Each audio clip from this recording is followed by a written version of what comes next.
Hi everyone, welcome back to Extermination Airsoft Reviews. My name is Chaos, and coming back from a little hiatus in reviews, I understand. We're going to be starting real quick though, doing a whole bunch. As you can see, we have an entirely new setup here. This is our HQ. As you can see, it's very, very laid out. We try to do it the best we can. We're going to be reviewing a lot of these guns that are on the wall behind you that you see. Some of them no, but most of them we're going to be doing reviews on, so stay tuned for those.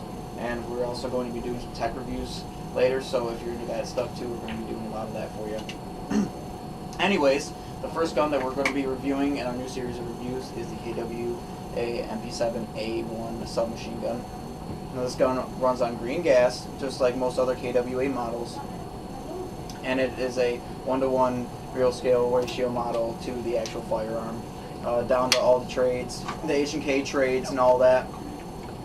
So, going into the specifics of the gun, it shoots about 350 to 380 FPS stock with the stock bolt, and it runs on a 45 round mag that you can get about 2 mags per gas fill on, which is pretty efficient for green gas. So basically just slaps into the bottom of the handguard like such, and you're ready for business as soon as you engage the bolt. So going into the body of the gun, it has a complete monolithic top rail for adding sights. Basically any sight you want, except probably like scope. It might look a little weird, but a lot of red dots, ACOG scope, whatever you want. On the sides, it has 2 rails on either side for mounting flashlights, lasers, stuff like that.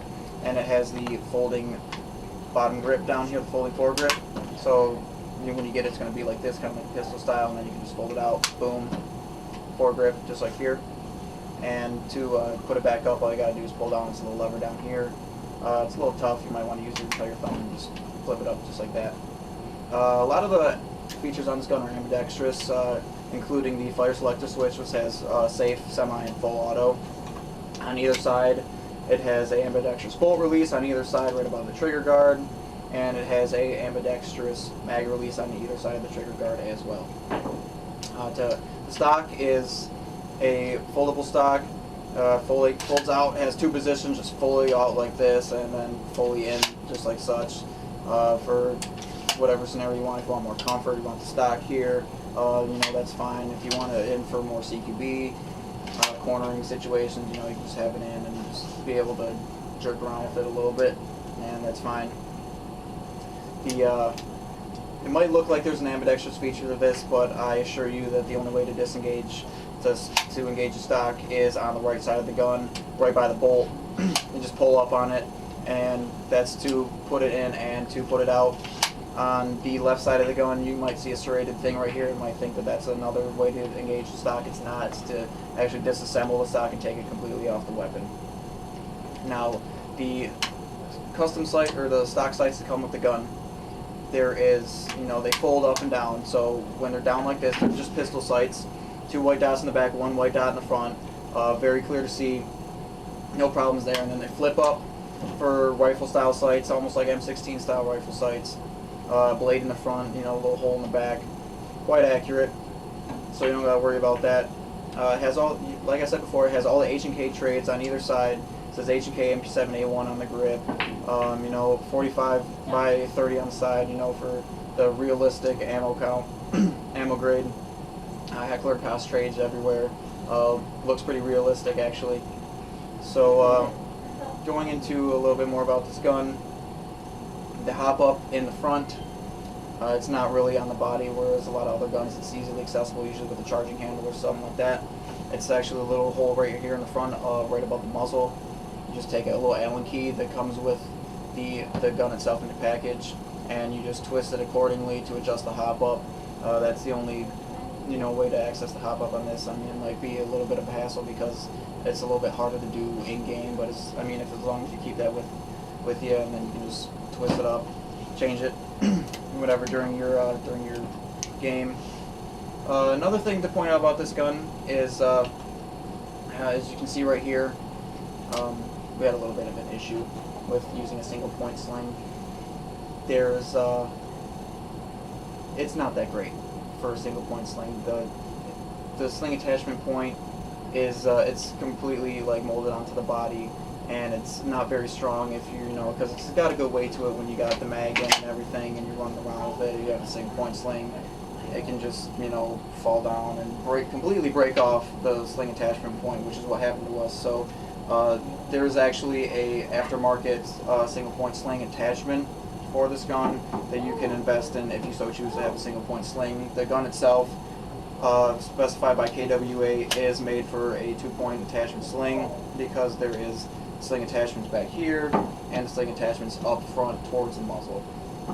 So if you're looking to not do any heavy upgrades for a sling, I would recommend just going with a 2-point sling, but you know, you do have options available when it comes to adding different types of slings. You just might have to invest a little bit in aftermarket parts, that's all. So another thing I want to point out to you guys is that this right here is the stock bolt that the gun came with. Now with this, you know, your stock FPS is going to be about 350 to 380, give or take. We actually exchanged this because we play a lot of CQB. We exchanged this for a CQB bolt, which shoots about 290 to 300, and this is with .2s, mind you. With .25, it's going to shoot a little bit slower, so you just got to kind of account for that. No, that's no big deal.